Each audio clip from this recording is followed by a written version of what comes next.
Bharatiya Janata party में प्रदेश के नेतृत्व ने जब बैठ के ये तय किया, ये सरकार 4 साल में राजस्थान में जंगलराज, कुशासन और भ्रष्टाचार से पूरी राजस्थान की जनता त्रस्त है। इस विषय को लेकर भारतीय जनता पार्टी प्रत्येक विधानसभा क्षेत्र में अपने कार्यकर्ताओं के साथ प्रत्येक ग्राम पंचायत में जाके चर्चा करे, ये तय किया।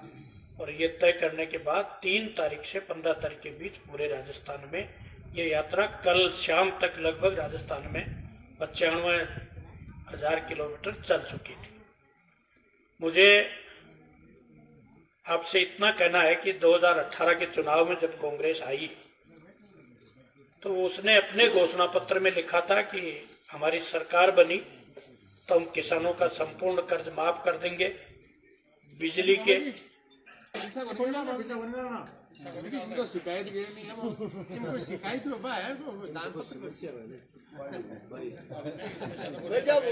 देखो कितनी अच्छी बात है, भावना कितनी अच्छी है। बीजेपी का सहयोग करने का भाव इसे कहते हैं।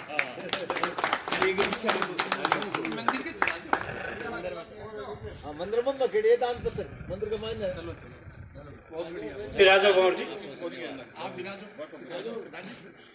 मैं आपको इतना कह रहा हूं कि चाहे किसानों की कर्ज माफी हो, चाहे बिजली के बिल नहीं बढ़ाना हो, चाहे युवाओं को बेरोजगारी भत्ते देने की बात हो, चाहे बेरोजगारों को सरकारी नौकरी देने की बात हो, हर वादे में ये सरकार पूरी तरह विफल रही है।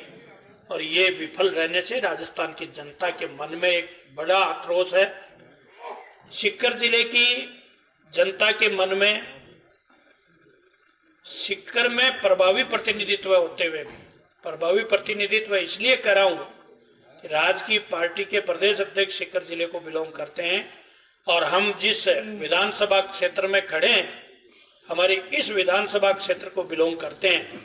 उन्होंने वो मालिक और मुखिया होते हुए भी जब राहुल गांधी जी राजस्थान की धरती पर आ रहे थे तो राजस्थान की धरती से 1 से लेकर 10 तक की गिनती करके कह के गए थे कि 10 दिन होने में संपूर्ण कर्ज माफ हो जाएगा। यहाँ के प्रदेश अध्यक्ष जी को पूछना चाहिए था कि आप वापस आ रहे हैं क्या, आपने उस बात को पूरी करवा दी क्या। मुझे लगता है ये केवल सत्ता के भूखे लोग हैं। इन्होंने 4 साल आपस में सिर फुटबॉल में निकाली है। कभी सरकार होटलों में बंद है और कभी सरकार दिल्ली के चक्कर लगा रही है। 2 ही काम इस सरकार ने 4 साल के कार्यकाल में किए हैं। मुझे बहुत आश्चर्य होता है कि जब उत्तेपुर में भाई कन्हैयालाल टेलर की गर्दन काटकर टेलर की दुकान में हत्या कर दी जाती है, गंगानगर में भाई किशनलाल मोची को पीट पीट के मार दिया जाता है, झालावाड़ में कृष्णा वाल्मीकि को मार दिया जाता है, ये इस सरकार की वानगी है। मेरे से पूर्व वक्ताओं ने इस सरकार के बहुत सारे आंकड़े आपके बीच रखे हैं।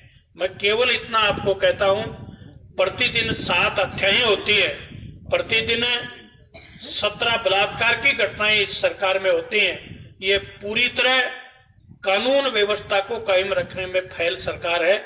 इस सरकार को बदलने का राजस्थान की जनता ने पूरी तरह मन बना रखा है।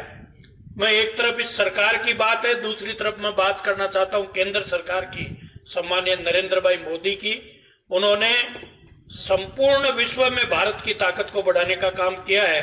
एक समय था जब 2014 से पहले मनमोहन सिंह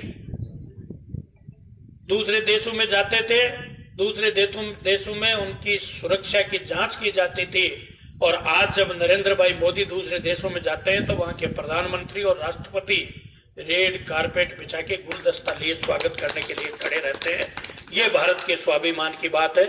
मुझे इतना भी आपसे आग्रह करना है कि हम इस राम जी की धरती पर राम मंदिर बनाने में कांग्रेस को आपत्ति थी, और मुझे बहुत आश्चर्य होता है कि जब राम सेतु का एक विषय आया, नदी में कहा कि राम सेतु जो पुल बना हुआ है उसको तोड़ करके सीधा रास्ता बनाएंगे। जब मशीनें लगाई तो मशीनों के कलपुर्जे टूट गए, वो पुल नहीं टूटा।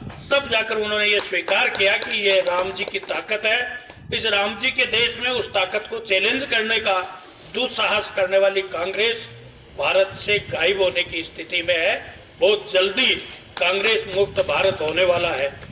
सम्मानीय नरेंद्र भाई मोदी ने देश को सुरक्षा की दृष्टि से, देश को सामरिक दृष्टि से, देश के आम गरीब और वंचित व्यक्ति की दृष्टि से काम करने का काम किया है।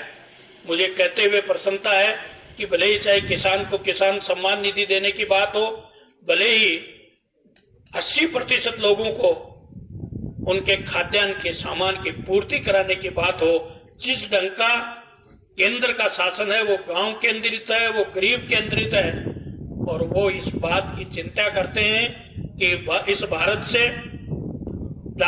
की राजनीति से वंशवाद को मिटाएंगे, भ्रष्टाचार को मिटाएंगे, इस देश में से आतंकवाद को इस ढंग से मिटाने का काम धारा 370 हटा के किया है कि आज भारत का आम नागरिक पूरे देश में अपने आप को एकाग्र पाता है।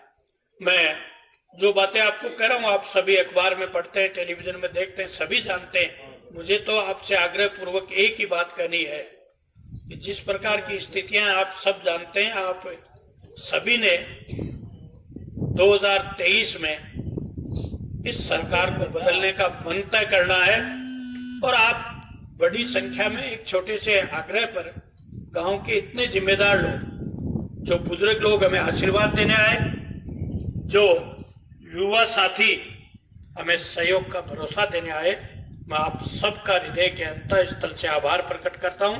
आपके प्रति धन्यवाद ज्ञापित करता हुआ मेरी बात पूरी करता हूं। धन्यवाद।